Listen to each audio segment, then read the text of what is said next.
Yo. Yo, Reef. Wake up! Dude, what are you wearing? My bad, man. Anyway, we got another reaction. What you call it, fam is watching. The fam is watching? Yeah. Anime Hard Gang is watching? Yeah. Oh, I gotta get up for him. Oh, let's do this. Oh. Yo, what's good, Anime Hard Gang? Yo, this is Reef'Lik. And this is Leaky. And this is Reef'Lik. Hey! What up, Hard Gang? Yo, I was just knocked out a minute ago. My bad, y'all. We back at it again with another video. You feel me? Today we're going to react to another Mr.Spook.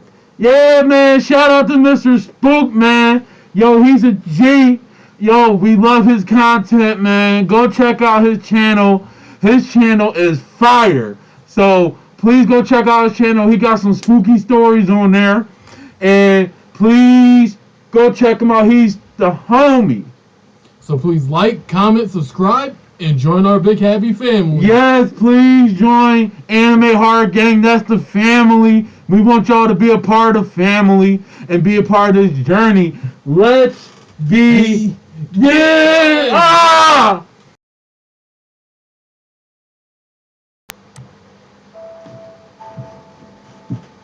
I was picked on heavily when I was a kid. At first glance you can easily see why. Arms as thin and weak as spaghetti, a freckled face and glasses perched perilously on my nose. Physically I couldn't fight back, and I didn't have the wits to come up with clever retorts. I was shunned by both boys and girls. They laughed and mocked. They took cruel pleasure in watching me curl up into a rock on the field, whimpering like a scared animal, while hurling punches or squealing insults. Naturally, I preferred being at home, where it was safe and where I could hide. My loving parents encouraged me to stand up to them, to fight back. That's not right. But when I tried, everything seemed to go incredibly wrong. So over time, I just gave up. Y'all, I'm gonna say this before we start this video. See, if you have kids, or if you was that kid that went to school and got bullied and stuff, y'all, I don't know how that feel. Me and Leaky knows how that feel. Yeah. Because we was going to school and we loved the anime and horror, and people thought we was lame, so we was nerds and stuff, and they like did crazy stuff to us and everything, and it's like, y'all, if y'all got kids and they're going through this in school, please check up on them, because I feel like you don't know what could be happening. Your kid could really be going through a phase, and see, stuff like that be making serial killers. Yeah, you really do. So y'all, it's not nothing wrong being a nerd. Please be a nerd. Like, don't change yourself up for nobody. You know what I'm saying? Yeah. Like, being a nerd is like literally the coolest thing. Mm-hmm. Like, I love being a nerd. I don't care what people think about me and Leaky loving anime and hard. Please be a nerd in whatever you are nerdy about. Please don't let nobody take that away from you. It's okay being a nerd. Don't let nobody discourage you. Yeah.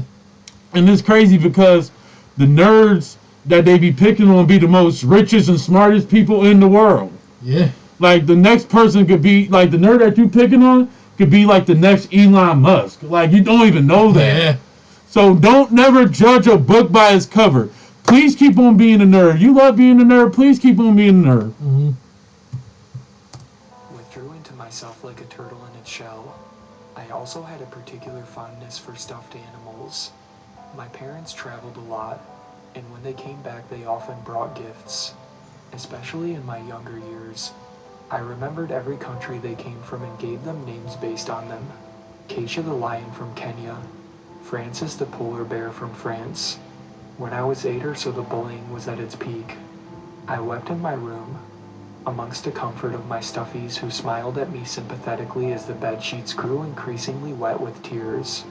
I was praying to God, but I knew God wouldn't answer my prayers, so I decided to make my own God. I got out my crayons and a piece of paper and tried to imagine what my God will look like. It was difficult, and my 8-year-old mind took to whipping tentacles and a face that was hidden by the clouds. I drew and redrew, scrapped and tried again. The result was something I was really happy with. My red crayon was almost in stubs, but I had seen Oh with my mind's man. eye a beast with a demonic face. If y'all have kids, man, please go check on y'all kids. Yeah. And if you going through problems with bullying, please go speak to a therapist and speak to your parents. If they're around, please go to a therapist or speak to your parents or a good friend. Yeah. Then I arranged my That always stuffed helps, animals though. like how I had seen in church. The evening was slanting in, and my room was bathed in red and gold from the dying sun. I stared at the picture above my bed and prayed for peace and safety. What followed was silence, the respectful kind of silence like in church. It was a solemn moment. Then it was broken by the calls of dinner and the complaints of my stomach, and so I abandoned everything and went to eat. Next morning I was mostly ignored. Most people avoided me, some even apologized. I was pleasantly surprised. For the first time for as far as I could remember, I did not come home with bruises on my arms. In fact, I quite enjoyed my day. I came home to Hamaglob, smiling down at me, and I couldn't have been happier. I've been using the batting for the last 2 years, and it has. I pulled out an ant from my pocket who had long died of suffering without air. It went up on the wall with scotch tape, a silent black corpse next to red and white. I offer thee for you, my lord, I said. I didn't know what compelled me to say that, but the serene, proud smile of Hamaglob convinced me I did something right. The next time I was in my room, the ant vanished, and my luck had improved. I was given a gold star for good behavior. That had never happened before. Usually I was berated and scolded and humiliated in front of my smirking peers. The next day I came home with a rat I caught. Its tail was twitching desperately from side to side. Its legs were kicking out in a futile attempt to get free. Holding the rat up next to my god, I pulled out a pocket knife and slit its throat. Oh The man. warm blood trickled down my This arm. how serial killers be born, y'all. I smeared some of the blood Now all I'm over my feeling cheeks. uneasy. I Yeah, hope this you is like my scary, offering, bro. Lord. Mm-hmm. I pressed the rat to the mouth of the picture. The animal was still squeaking with every breath and struggling for its life. The cartoon mouth opened impossibly wide. Yellow teeth gushed with drool. Remember that Rob Zombie Michael Myers, the first one? Yeah, And he I was remember killing that. animals and stuff. Y'all, this is the same thing. Man, I'm Yeah. telling you, this how serial killers be born. Mm-hmm. I pressed the head of the rat against its mouth. Its head disappeared into the abyss, followed by everything else, and finally its wriggling tail. Rivulets of crimson dropped down my wall, staining my pillow. For some reason I felt like it wasn't enough. I could hear his teeth gnashing as it chewed, like steel mouse traps. The way pink flesh suddenly lined the crudely drawn mouth, and then disappeared again. His scarlet eyes bored down on me. Disappointment, anger. So I slipped the knife under my skin, giggling at the onset of pain and how red it glowed What? underneath. I Oh, ran the knife towards my elbow and fed the dislodged skin to Hamaglob, who took it gratefully. My congregation was cheering for me. I got bolder after that. I felt like I could do anything. My parents noticed, of course, and took me to get patched up. The hospital grafted skin from my back onto my wrist, but that was about it. No questions asked, no investigation, no inquiries on who Hamaglob really is. In a way I got off lucky. Although offering my skin to Hamaglob was done in a fit of impulsivity, I never dared do it again. I reasoned that doing it too many times would attract too much suspicion, but I brought home more vermin as offerings. Rats, cockroaches, the occasional snake. With my determination to appease my Lord Hamaglob, I think I was more effective than my local pest control. If I was lucky, I even brought home a stray cat. To seal my bond, I carved a bloody cross into the palm of my hand. And What? whenever I had a bad day, I would look at that cross and know everything would be alright. But that one Monday night, even that wasn't enough. It was raining. Lightning slashed the black sky, and the wind was howling and the rain was slamming against the windows. On that particular Monday night, I was in a bad mood. I was picked on again despite Hamaglob's protection.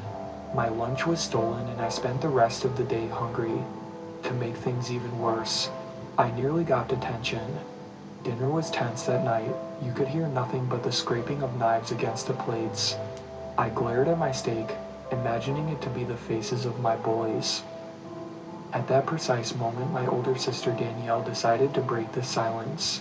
She was tall in her age and relatively pretty, a petite face framed with auburn curls. She started babbling on about her new boyfriend who just got into her, and they were going out on a date on Friday night, something like that, a whole string of babble that just floated in and out of my ears. My parents' laughter incensed me. I seethed, wondering why my perfect older sister had such a perfect little life. It was so unfair. I heard nothing but anger roaring through my ears. I wish my sister was dead. Or What, even bro? What? gone. I glared at my steak again, wishing And like, y'all, that's another thing too. Like, if you're a parent, like, and then like, if you giving one like more attention to another kid than another, then that other kid's gonna start to get jealous and envy of their siblings. It's like, I hate when people see. I know this situation ain't like a parent or nothing, but I don't like when people like be comparing siblings and stuff. Like, oh, your sister's better than you at this, or oh, your brother's better than you at this. I just feel like y'all love your kids for who they are. They not perfect. You know what I'm saying? Yeah. Like, they not perfect. Everybody is not perfect. Like, you know, I hate when people be comparing the two. And I'm like, bro, like, chill with that. Mm-hmm. it was my sister's face, and stuffed green peas into my mouth. But when I next looked up, the conversation had abruptly stopped. My parents were quietly eating, not talking. Did Danielle go to the bathroom or something? I was met with puzzled faces. Who are you talking about? Danielle, my sister. Your daughter. You've been our only son as far as we can remember. Are you feeling all right? I stared at them, not believing What? my ears. What? My parents were grinning back at me, What happened to his like this sister was all then? some sort of joke. Like Danielle would pop up and laugh at what a fool I was. But though their eyes What? were sincere, their smile was strained. Suddenly my food tasted like sandpaper. I need to go, I said shakily, If I standing wasn't up. I had uneasy homework. before, now I I am. turned to go, but their voices Oh my floated up to me goodness. as I was halfway up the stairs, Mm, like an angel choir. Thank the Lord, for he will protect us. I rounded the corner and went into my room, where the rain was still pounding away at my windows like a heartbeat. I turned on my bedroom lights. The room lit up in a pale, sickly glow, but my eyes were drawn to that old drawing Scotch taped to the top of the bed. For starters, it was twice as wide as before. The edges of the paper unfurled beyond the bed. Then Hamaglob had changed positions. He was lounging the full width of the paper, completely relaxed. His crimson skin was radiant, but the most chilling detail was my sister, trapped in his hand. She was frozen in fear, her eyes wide and panicky like a rabbit's, her mouth open in an eternal scream. She was suspended upside down, her hair wild, almost electric, just inches away from his bushy mane and mouth. I scratched at the drawing in vain, but it was as if she was already drawn inside in crayon. Guilt hit me on the head. What have I done? Please, my lord, Hamaglob, I prayed. Let my sister go. I glanced hopefully at the drawing instead, only to find that Danielle's head was fully submerged into his mouth, followed by the rest of her. The last of the screams faded away. Blood That's spilled crazy. outside the edges like the legs of a spider. Uh-uh. My lord Hamaglob was grinning back at me in his silly way. Thank you, he seemed to say. My hands were shaking. My skin was covered in goosebumps. I knew it was all my fault. I knew I had been a horrible brother. This is your audience at an in-person event. Yo, this This story is your is audience when you nuts. stream that event Yeah. online. All I could think about was her face. It was burned into my mind forever. On Tuesday, I dreaded going to school. The teachers that tormented me, the people that made me miserable. Most important of all, I wanted to stay home and muse on what I had done the previous night, to grieve what was left of my sister. Yet the halls were mostly empty. When I walked into my class, I found a scattering of people inside, mostly the quiet ones, the shy ones that left me alone most of the time. The atmosphere was kind of grim, solemn almost, like I was attending a funeral in the church. Miss Stonestreet walked in, the school principal, dear Lord Hamaglob. Her voice was shaky but rehearsed. What? As she spoke, she gestured wildly with her hands.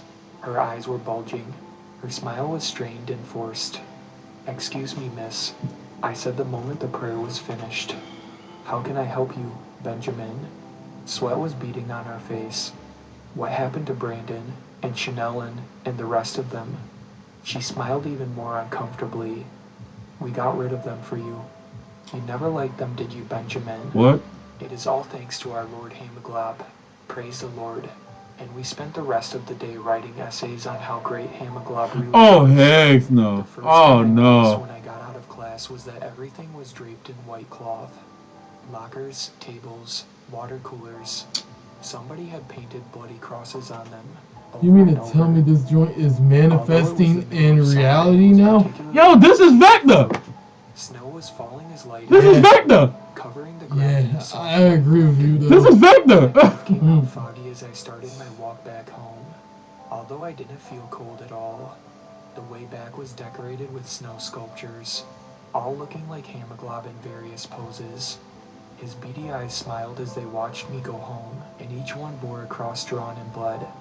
Finally, I reached my house, standing alone in the middle of the street and bigger than before, partially concealed by snow. In front of the house was a makeshift fence made out of sharp sticks. Spiked on each stick was a head, the head of the people that picked on me. Oh Yes, I could my recognize God. Brandon, Jonathan, and the rest of them. Their faces were too pale and their lips were blue. Their eyes were dug out and snow was collecting in their vacant holes. Blood was still dripping from where the stick pierced their neck, staining the pristine snow crimson. As I walked past them, instinctively feeling my own neck, they creaked their heads around and gave me serene smiles. The house was strangely dark and quiet, save for a flickering candle on a makeshift altar. The only other ornament was a giant photorealistic painting of Hamaglob, lounging on a throne made of skulls. He winked at me as I got closer. Then the silence was broken by chanting, and as I looked around I realized everyone I knew was chanting. My mom, dad, principal, and the quiet kids. All of them wearing the same white robe and straw slippers with a bloody cross messily painted on the sides. As I listened, the This chants is a sounded less nightmare, like man. human voices For and real. more like This is hissing. "We nightmare. love you, O Lord Hamaglob. Please forgive us." For some reason, I was tempted to join in, to worship the Lord Hamaglob, which I had made. Then the vision was broken, and all at once I saw nightmares. My head on the stick, my body between his teeth. Hamaglob grinned at me, warm, beckoning. My skin crept, and I could see the cross engraved inside. Repeating over and over, "You belong to me," he seemed to say. I Oh, forced no, myself to bro. look away. Yeah, I start took the running. nearest cab and You forced can't. myself You as far basically, away as I could. I mean, you basically summoned him, so it's kind of like, That is I see his true. cross on my walls, That is no true, matter which though. motel I stay in. Every night I see him in my dreams, his ever-growing smile. He is waiting for me to return. Forever. oh man. Man, Shout that's out a to my scary super story. fans, Sweet Black Swan in Brooklyn. I really appreciate you guys supporting Mr. my channel. Spook, man. Mhm. Oh, you got me. Same here, though. I am scared right now. Hmm. And it's daytime. Yeah. Alright, y'all. Yo, Mr. Spook, man, you did your thing with this story. Yeah, I liked that one. Yo, man, I liked this. How do you feel about this? Yo, I'm not gonna lie. Shoot, almost, man. Man, I was literally almost made shed tear a little bit, but Oh, man, this story crazy. Word of Man. advice, y'all, there ain't nothing wrong with being a nerd. Be a nerd. mhm. Don't let people pick on you and stuff. I know how it feels. and me and Leaky Leak, we went through that a lot in school. So Yeah. please get some help and please contact somebody, either your parents or like talk to the person in school that you could, a counselor that you could talk to about your problems and stuff. Mm-hmm. Like, please don't do nothing like this. This is just insane. Yeah. And it's crazy because most of the bullying that be happening in school is like the kid either be ending up being a serial killer, Mm-hmm. or like that's why most of these school shootings be happening, Yeah. because the kids like some of them be getting bullied and stuff. Mm-hmm. Most of them. Yeah. But this is a good video, y'all. Mm-hmm. Mr. Spook, man, you did your thing, man. This one. Me and Leaky Leak gotta go. So Yeah. we see y'all later in the next reaction.